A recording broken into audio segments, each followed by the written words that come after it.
할렐루야. 주님 안에서 여러분 승리하셨죠? 성막 강의 7강으로 갑니다. 오늘 물두멍에 대해서 함께 나눠보려고 합니다.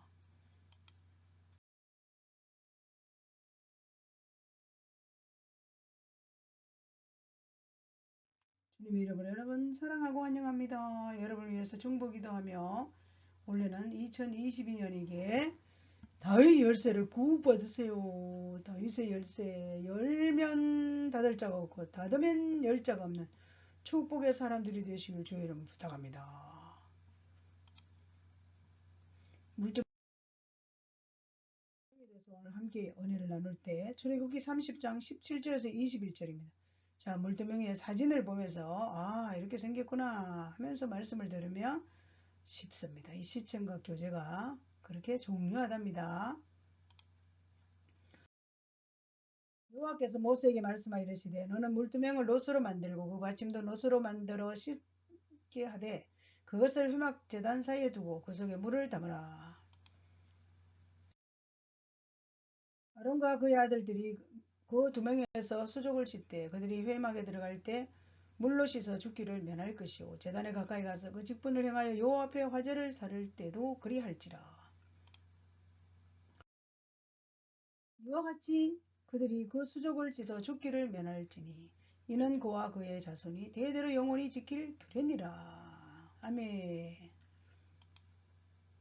자, 물두멍이라 물을 담아 넣고 쓰는 큰 가마, 넛으로 만들어진 큰 통, 히브리어는 키오르, 둥근 깊은 냄비 대야라는 뜻입니다.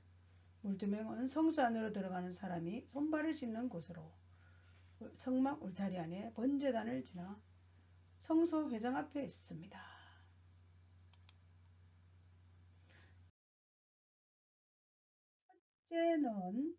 첫째 무엇일까요? 물두멍의 크기는 얼마만큼 클까요?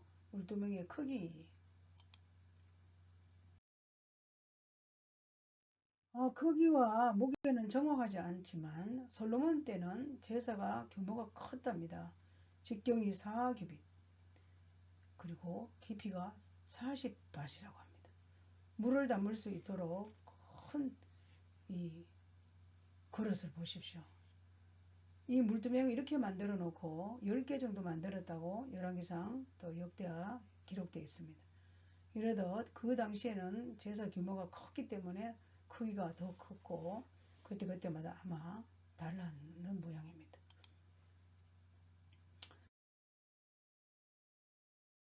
둘째, 물두멍의 제작은 했습니다. 무엇으로 제작을 했을까요? 라고 합니다. 재료는 노수로 만들었고 회막문에서 수정도는 여인들의 봉헌한 거울로 만들었답니다. 청동으로 만든 거울, 여러분 지금 같은 거울로 생각하면 안 되죠. 그 당시의 거울은 이런 청동으로 만든 거울이었다고 합니다. 물두멍 표면, 제사장들이 머리부터 발끝까지 자신을 살펴 흠이 있나 없나 바로잡는 보는 거울로도 사용했다고 합니다. 이렇게 물두멍은 다양하게 쓰임 받았습니다.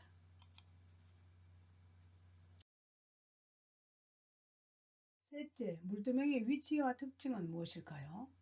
물두멍의 위치와 특징.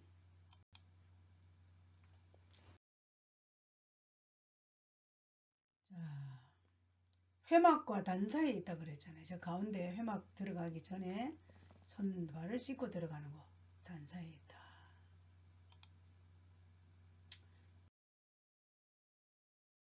자, 물두멍의 위치는 회막과 단 사이에 있었는데 회막은 하나님께서 임재하시는 장소예요. 그리고 하나님의 백성들이 하나님 앞에 나오려면 자신을 정결하게 회개해야 된다는 거예요.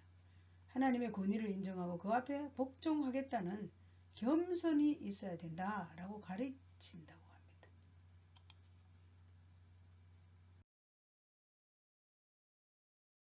그리고 이 물두멍은 수족을 씻되 히브리어는 에트 예데햄 베이트 라글 레헴 외국어라 좀 어렵지만 직역을 하게 되면 그들의 손들을 그들의 발들을 수족을 씻는 정결 예식이다.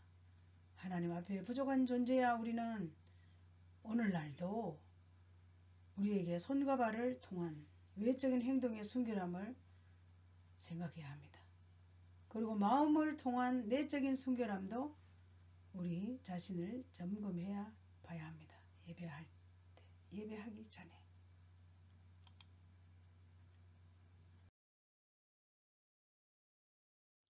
그리고 또 죽기를 면할 것이요. 물두멍에 손을 씻는 이유는 제사장들은 성소에 들어가기 전에 물두멍에 물로 수족을 씻는데 죽기를 면한답니다.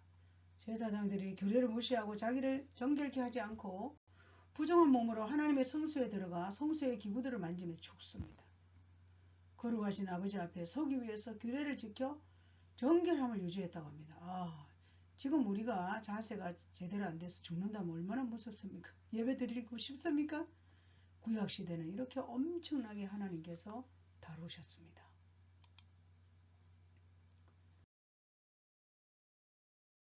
그리고 또 물두명은 아론과 그 자손들이 대대로 지켜야 할 규례이기도 하지만 모세 자신도 성막을 세우는 날 아론과 그 아들들과 함께 물두명에 수족을 씻고 정결의식을 주관자로 참여시켰습니다. 그 구약시대만이 아니라 사랑하는 여러분, 우리는 신령한 제사장입니다. 왕같은 제사장이 돼서 그럼에도 우리에게도 적용을 해야 합니다. 우리 예수 그리스도의 보배로운 피로 늘 정결함을 입어야 된다는 거예요. 말씀과 기도로 거룩한 삶을 사는 것이 우리가 해야 될 임무이기도 합니다.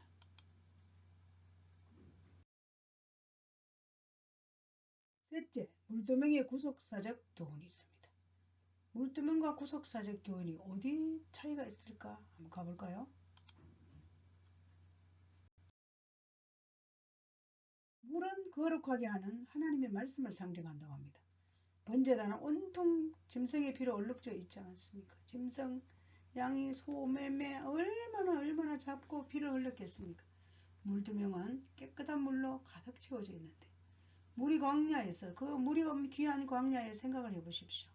정결의식을 위해서 물을 어디에서 길러다 오는지 그 깨끗한 물을 늘 채워넣어서 무제한 쏟아지는 솟아나는 생수 같은 하나님 말씀을 상징한다고 합니다. 물두멍에 항상 채워 있는 것은 예수 그리스도의 피, 공로, 중생 체험하여 저와 여러분 죄와 허물로 오염되어 있기 때문에 그 오염되기 쉬운 말씀으로 오염되기 쉬운 우리 마음을 말씀으로 늘 깨끗하게 하라는 상징적인 의미를 말합니다. 그래서 우리 날마다 우리 자신들을 정결해야 하는 것은 마땅히 우리가 해야 될 임무이기도 합니다.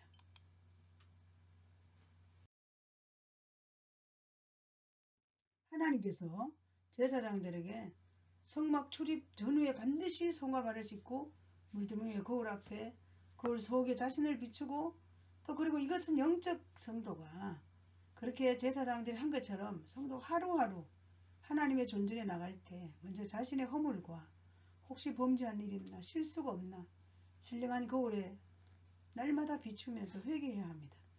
첫째는 양심의 거울이 있습니다. 누가 말하지 않아도 양심이 하나님이라고 그래요.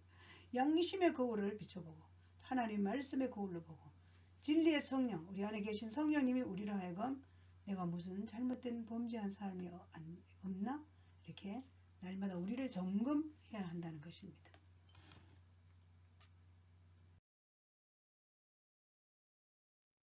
구약시대 대제사장들이 백성의 죄를 대신해서 물두멍에 물로 자신들을 씻는 것은 신약시대에 와서 행해진 세례의 예표와 같다고 합니다.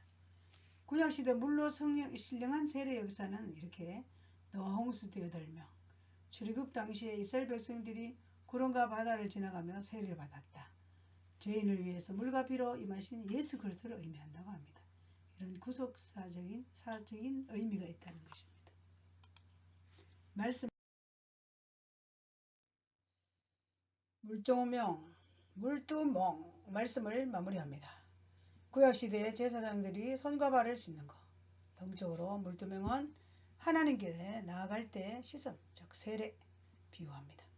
내가 예수 그리스도를 믿을 때 그 죽으심과 연합하여 나의 옛사람이 죽은 것입니다. 죄인이 예수를 믿어 세례를 받아 칭의함을 받았다. 비유. 성도들의 칭의는 영원히 살게 되는 것입니다. 우리가 받은 이 구원은 하나님께서 주셨으므로 견고하며 영원한 것입니다. 물두멍의 놀라운 진리를 알고 끝까지 구원의 백성으로 승리하시길 주님의 이름으로 축원합니다. 구약시대 이 제사 방법을 우리가 예배를 드린다면 얼마나 고달프겠어요. 그러나 저와 여러분 죄 용서받은 감격과 감동 가지고 구약시대 이 물두멍에 대한 교훈을 우리도 삼고 예배 전에 우리를 정결케 하는 늘 자세와 태도가 우리에게 주시는 큰 교훈이기도 합니다. 한 주간도 주님 안에서 승리하십시오.